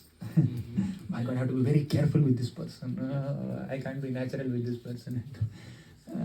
Basically, if we read the Shastra, if we read Srimad Bhagavatam, if we sincerely chant the holy names of Krishna, by sincerely doing our devotional practices and worshipping the Lord, you know what? Non-offensive behavior with other Vaishnavas will become our second nature. Right? So, by upholding the Vaishnava culture and studying the Vaishnava culture from Chaitanya Charitamrita, from Srimad Bhagavatam, from Bhagavad Gita, and carefully meditating on these Vaishnava qualities like humility, tolerance, compassion, satisfaction, gratitude, etc., non-offensive behavior becomes second nature. By default, we deal with devotees in a very respectful manner, gentle manner, dignified, sober manner. Otherwise, it becomes stress. Because what is stress? You have something within and you have to act in a different way outside. That creates stress. If what you are inside and what you are outside is same, like all the children are there, they don't have anything inside is different or outside not like that. They are all plain, simple-hearted, straightforward people, right? So there is a complete harmony between what is there in the heart and what comes out in their actions. When that harmony is there, then there is no stress. Grudge is there in the heart, it will come now. Yeah, Actually, like sooner or later. If there is grudge inside, externally you say, Prabhu, it's my great fortune to meet you. Okay? And inside, why did this fellow come? So, and that creates stress. My God, I have to respect this fellow, and then he is troubling so much. Right? So, when we bring in that inside and outside closer to each other, as much as possible, then there is no stress. It becomes natural. Naturally, we become respectful. Naturally, we are humble in our dealings. Right? For that, we need to sincerely chant, sincerely do our sadhana, and follow the Vaishnava culture, and read Srimad Bhagavatam, read Vaishnava, Chaitanya Charitamrita, study the literatures. So by constantly meditating, studying and meditating on the stories of these great devotees like Kunti Maharani, Ambarish Maharaj, Parikshit Maharaj, Yudhishthira Maharaj, we are associating with their personalities. They may not be accessible to us physically, but they are very, very much accessible to us through their stories in the scriptures. And Prabhupada makes it even more relevant. When you are reading the qualities of Kunti Maharani or prayers of Kunti Maharani, you are unconsciously imbibing her character. When you are reading Ambarish Maharaj's episode or hearing Ambarish Maharaj's pastime, you are imbibing his character. You are bringing him closer to him. We should make friendship with the characters of Bhagavatam, shlokas of Bhagavatam, philosophy of Bhagavatam, that it naturally manifests in our demeanor, in our dealings with other devotees. There is no stress there. It becomes natural for us. Right? We don't have to keep changing gears. Okay, now respect gear. Now casual gear. Okay. Now this is like extremely casual gear. In shirts you have XXL, XL, extra large. This extra casual gear and extra respect gear. It becomes natural. Dehanata jata jata will automatically happen. Sakala sammana korite shakati dehanata jata jata. By sincerely following the instructions of spiritual master, we will be equipped with the ability to respect everyone for what they are, as it behooves. Sakala sammana korite shakati dehanata jata jata. Clear? Yes, next question. Next question here is, even at the level of bhava, offenses still remain, according to Vishwanath Chakravarti Thakur Madhurya Kadimbini. How do we understand that when bhava comes after anartha nivritti? Very nice question, logical question. For the children here, very simple to understand. Okay. Hopefully. So, what are the stages of bhakti? Shraddha, sadhu sangha, bhajana kriya, anartha nivritti, like that all the way to bhava prema, right? So, you begin bhakti with little shraddha, little faith. That it does not mean that you completely finish your 100% shraddha. Now, I got 100 out of 100 in shraddha, then I begin sadhu sangha. Not like that. You begin with little shraddha, go to sadhu sangha stage. While you are in sadhu sangha stage, your shraddha will expand. Then you go to bhajana kriya stage. Your sadhu sangha will expand and shraddha will expand. You go to anartha nivritti stage. The previous stages are broadening, like a pyramid, right? As you are going up, your previous stage is expanding. It's not that you are completely done with the previous stage to go to the next stage. Okay, so your understanding or your shraddha is expanding. The person who is on the level of prema has the maximum shraddha. The person who is on the level of anartha nivritti has little lesser shraddha. The person who is in sadhu sangha has very small shraddha, right? So up to bhava also anartha nivritti is still there. Anarthas are still there. When you come to prema, anarthas are completely vanquished. It's not that you have crossed the stage of anartha nivritti, went to bhava. That does not mean all anarthas are completely gone. Most of them are gone. Little bit is still remaining, right? Nashta prayeshva bhadreshu nityam bhagavata sevaya bhagavatyuttama shloke bhaktir bhavati naishtiki. Nashta prayeshva bhadreshu. Abhadra means anarthas. He is not saying nashta abhadreshu. He is saying nashta prayeshu abhadreshu, which is almost vanquished, not completely vanquished. Right? Even at bhava stage there are little anarthas. Makes sense? Next question. Next is honestly sharing your grievance with your friends with a hope that they can help you transcend the feeling of hurt and pain. Is it considered an offense? No.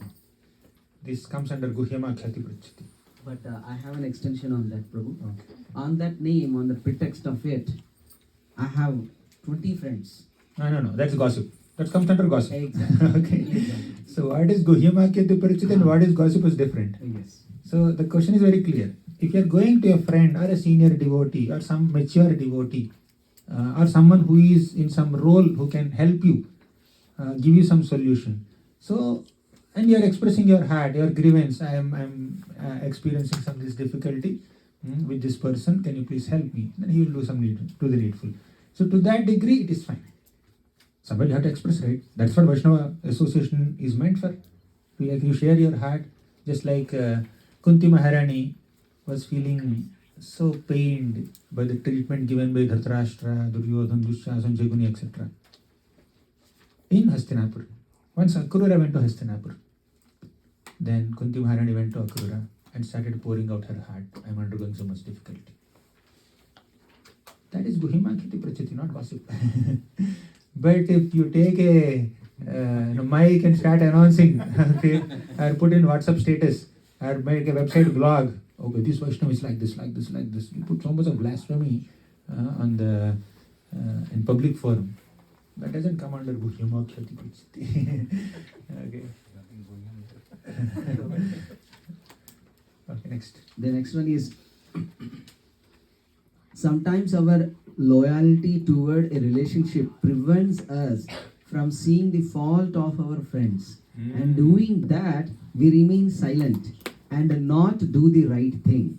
Sometimes not doing the right thing is also wrong, like Bhishma didn't do anything wrong but also didn't do right. How do we make sure we don't offend others by siding our loved ones even when they are at fault? Very deep question, very practical question. In the 9th canto of Bhagavatam, there is a story of two girls. You know who are they?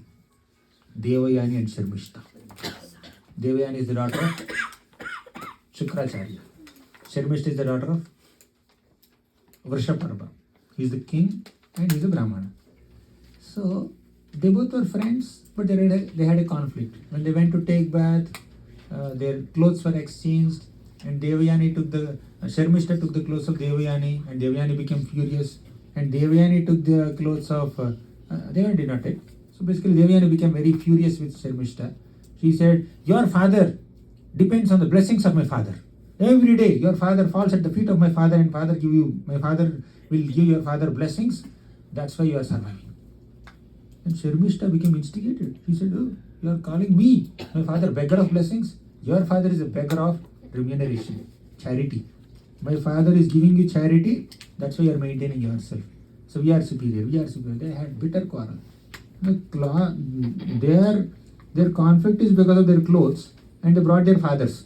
They brought their Varanas. We are Kshatriyas, we are Brahmanas, my God, it became a big conflict. Okay, to cut the long story short, our Devayani went to Sukracharya and said, "My dear father, this Sharmishta insulted me."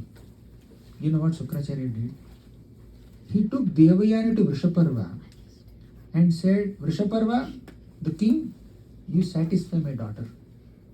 Out of his undue affection towards his daughter, he made the king apologize and fall at the feet of his daughter.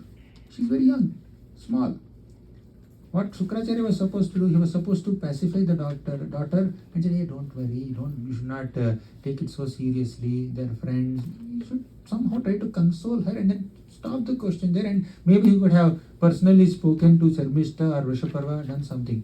But why did he allow her to speak in front of Vrishaparva? And when Vrishaparva fell at the feet of Devayani and saying sorry on behalf of his daughter, you know what Devayani said? "Only if you fulfill my desire, I'll forgive you. Otherwise my father will curse you."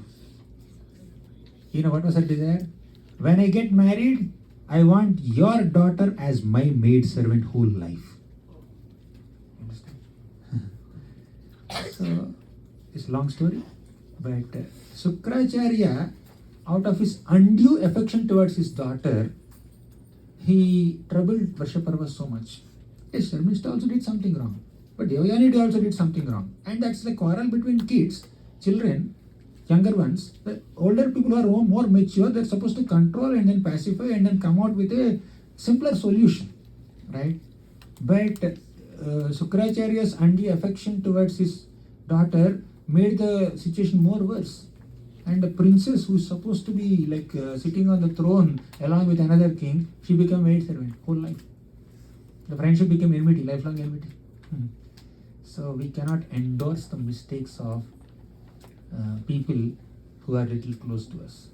You can express your gratitude and love in some way, but we cannot endorse the mistakes of people who are little close to us. You can try to help them to rectify the mistakes, you can forgive them at heart, but take a necessary action when their inappropriate behavior is crossing boundaries. Small mistakes you can tolerate and forgive. If something serious, we need to take an appropriate action. Okay. Does it answer the question? The question is very long. I addressed some portion of it. Yeah, we can ask them if the question is answered. There is one more other. Yes, they are saying thank you to you, Prabhu. Okay. Okay, they got the answer. So another question here is, when we say sorry sincerely because for genuine concern that we hurt the devotee and displeasing devotee hurts, Lord apology expressed is not to avoid punishment or out of ego, but if we are misunderstood, then how to deal with it? That's very, very severe. If we are misunderstood. And there are Great. some more comments below. Is that okay? Sometimes after saying apology, is it better to focus on devotion because other person's response is not in our hand? Wrongdoer needs upliftment too, especially when they are genuinely regretful. And she quoted a verse, Yasyasti Bhaktir Bhagavati Akinchana. Devotion will bring God qualities rather than focusing on negatives or fearing in our dealings. Is it not better to focus on bhakti? But if wrongdoer is constantly reminded, they will feel very low. And last comment here, His Holiness Radhanath Maharaj has answered this. If we express to share heart, it's fine. Intent matters. But if we talk to defame or unpopularize that devotee, then it's offense. Question is already answered. The question itself is self-explanatory and solution is also there in it. But to just add few more points there. Just let's remember the way Parikshit Maharaj dealt with Shamik Rishi. Parikshit Maharaj did a mistake towards Shamik Rishi. He kept a dead snake around him. Of course, unintentionally, it circumstantially it happened. It's not that he has a habit of offending all Brahmanas and whoever is meditating, he'll take dead snakes and then put around them. But he did some mistake and he realized it. And he was cursed to die within 7 days, and that communication came to Parikshit Maharaj. Then Parikshit Maharaj, he realized for his mistake and he regretted his mistake. Did he go and say sorry to Shamik Rishi? No. Why? Because he understood that if I say sorry to Shamik Rishi, he'll be more hurt. He'll feel very embarrassed, awkward. Already he's feeling so bad that I have been cursed to die within 7 days. So if I again go and say sorry, that will embarrass him even more. Let me not say sorry, right? So in saying sorry or not saying sorry, a person who has committed the offense should only acknowledge the emotions of other Vaishnava. If you are saying sorry, he is causing them more trouble, making them more inconvenienced. Somebody just walking there and you publicly go and follow him, Prabhu, I'm sorry, I'm really sorry. If you say that, he'll feel so embarrassed, so awkward, right? It's okay, I don't want your sorry, leave me alone, okay? If I in that mood, don't bother him so much, okay? Focus on bhakti, right? So, sorry has to be done by acknowledging the emotions of other person, not just being over-expressive about our emotions. Sorry is not expression of our emotion only. Sorry is an acknowledgement for others' emotion also, right? We may feel guilty. That does not mean we want to publicly show our guilt. Oh, I'm so guilty. I'm honestly repenting. I'm doing this. I'm doing that. Prabhu, if you like, I will commit suicide, Prabhu. I'll give up my life, Prabhu. Why do you say all this stuff? Right? My whole spiritual life is gone, Prabhu, because I have offended you. And he's not meaning all that. He's in his own world, right? He has forgotten. You also forget it, then go ahead, right? So sometimes our mind magnifies our own mistakes more than required, and it's already discussed and resolved, but still we keep on bringing up it again and again and try to demotivate ourselves and make others responsible for our regret, right? You see, that's like kind of, sometimes it could be false ego also. Our ego is not allowing us that, how can I do a mistake? Our ego will make us feel that, how can I do any mistake? Okay, because I have done this mistake, my God, I cannot do this mistake anymore. So that regret comes more like an egoistic regret. Parikshit Maharaj regretted. He did not say sorry also. Parikshit regretted, and from his regret, Bhagavatam is born. So our regret should only bring some positive outcome. Our guilt should bring some positive outcome, not some bitter feelings and making the whole ambience very heavy and for other people to stand there. Right? So we should express sorry also in a very dignified manner. So, Prabhu, just to add one question rather, one comment. So there is an incident in Chaitanya Charitamrita where Mahaprabhu forgives one offender, and he asks, what should I do? I have offended a lot of Vaishnavas. So he said, with the same mouth that you drank the poison, you go and glorify the Vaishnavas or do some service for them. yes. Same thing with Jagai and Madai. They offended so many. It's not possible to go and sorry to everybody. So Nityananda Prabhu said that you do some service for them. So is that another way? That's what I was saying. Yeah, you can render service. Yeah, exactly. So Doing some service, either openly or secretly, that pleases them. Problem is we need attention. Sometimes when we commit an offense towards another Vaishnava, we demand attention from that Vaishnava. Yes, I am regretful, you acknowledge that I am regretting. And you have to say 10 times, forgive, I forgive you, I forgive you, I forgive you. Right? So that's a bit too much, okay? You can serve, you can focus on your bhakti, you can pray for that person, you can serve. Vishnu Thakur says this. You can serve them secretly or openly. Right? But in a more dignified manner. Okay. And Prabhu, I have my one question. yes, question. Chat box is over? Chat box is over, Prabhu. Can I go for my question? Yeah. Prabhu, you very nicely One said rectified mood than justifying mood. That is a very nice thing what I feel. Now, is it one of the cause that one is habituated to take offenses? Because of that, he is always looking upon everybody in a wrong way and judgmental things comes into picture? हो सकता है. It's possible. Yes.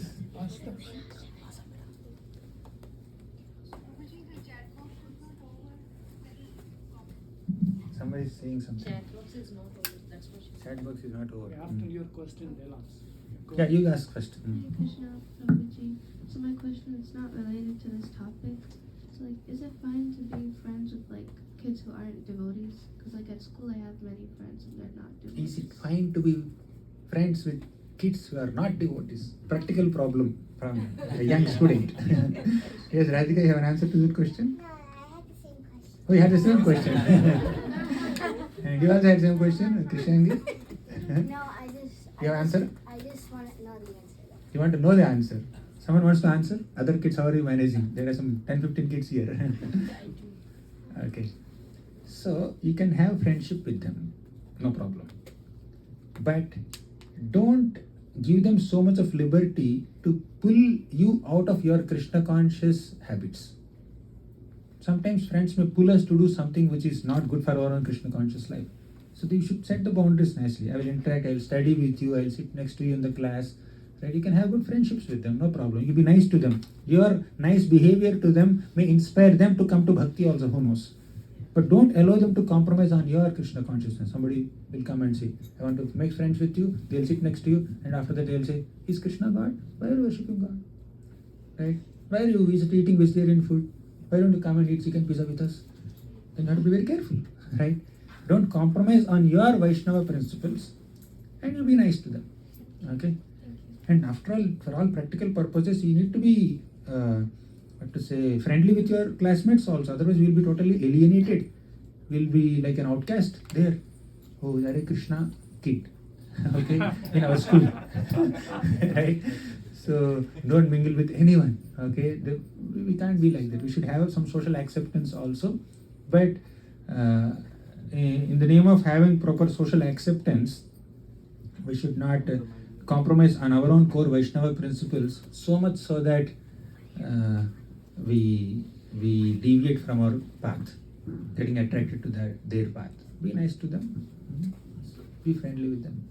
So Prabhu, to follow up a question, this is a question which I think all You'll kids pass have. it Yeah. to me. Because of the peer pressure in that environment, how do you protect?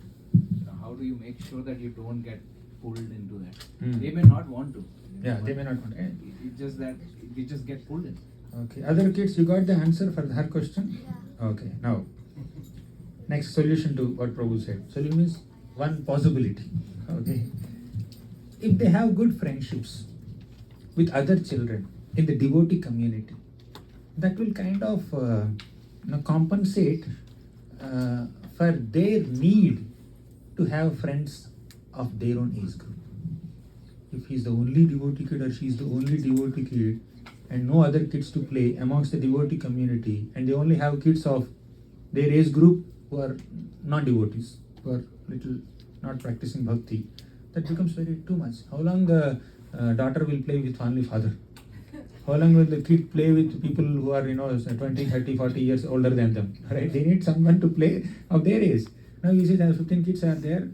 They are very friendly with each other. They are talking, they are making notes nicely, they are asking questions, they are interacting, they are doing everything nicely.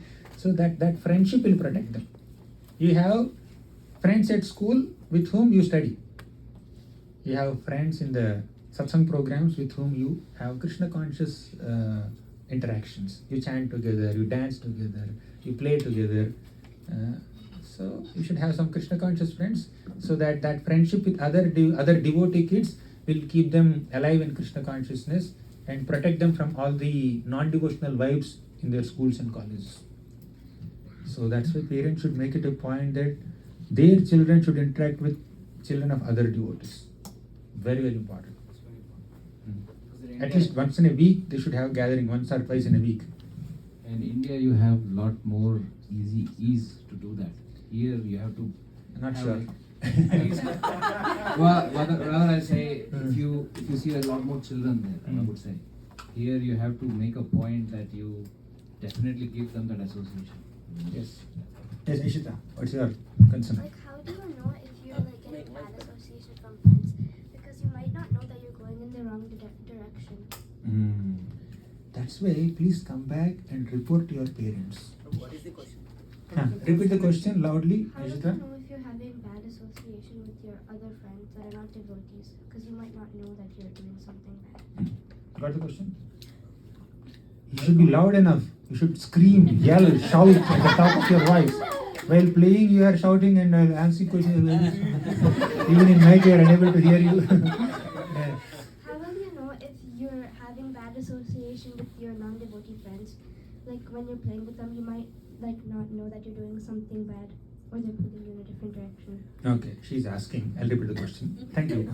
3 times she repeated, we should not trouble her. So she's asking, how do you know that we are getting influenced by the bad association at schools or colleges? Schools.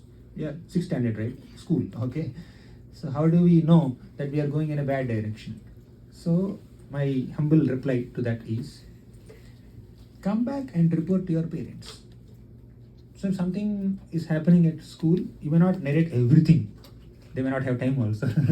Some kids are there, my God, whatever has happened from the moment 9 a.m. to 5 p.m., everything they start narrating. Now you can narrate the highlights, give a news bulletin to your parents, right? In 5 minutes or 10 minutes, give an overview of what has happened. So if something is required, they will sense it because they are more mature, they are more experienced, they'll give you some correction, right? That's one way.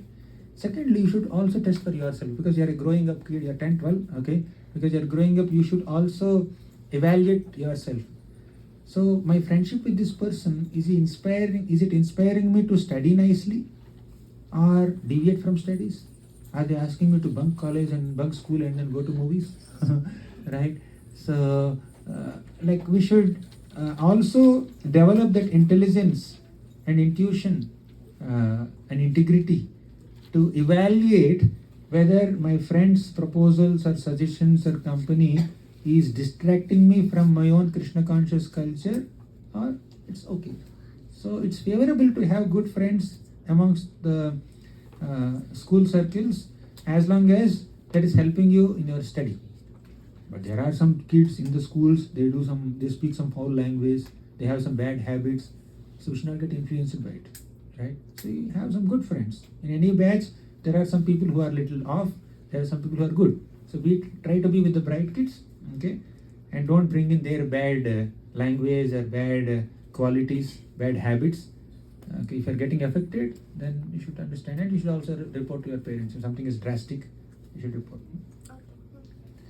Thank you. Yes, Manyata. So like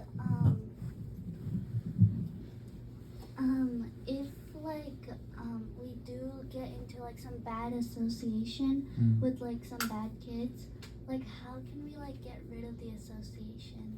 Oh, if you have already gone little deep into some friendship with some kids of bad habits, how do you come out of it?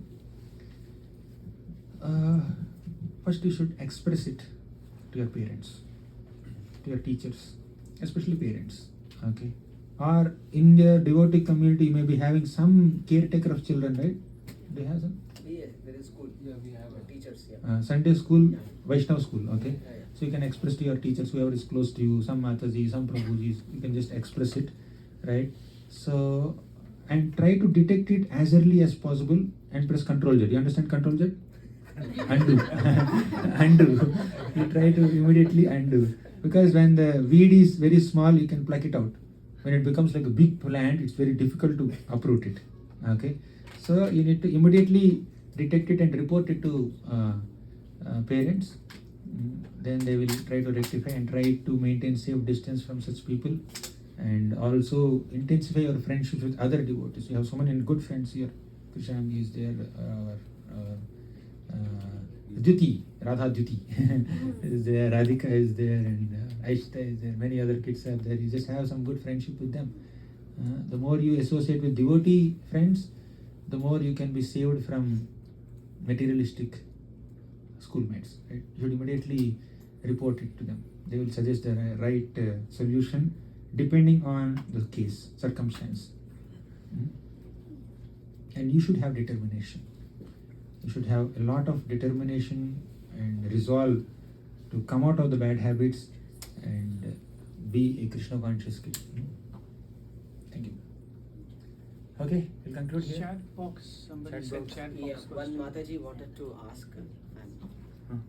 Bro, how much time we have? We have another session also, right? It is. In 1 o'clock. I think we should stop.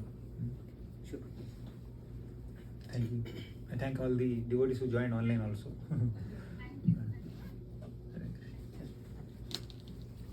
Thank you so much.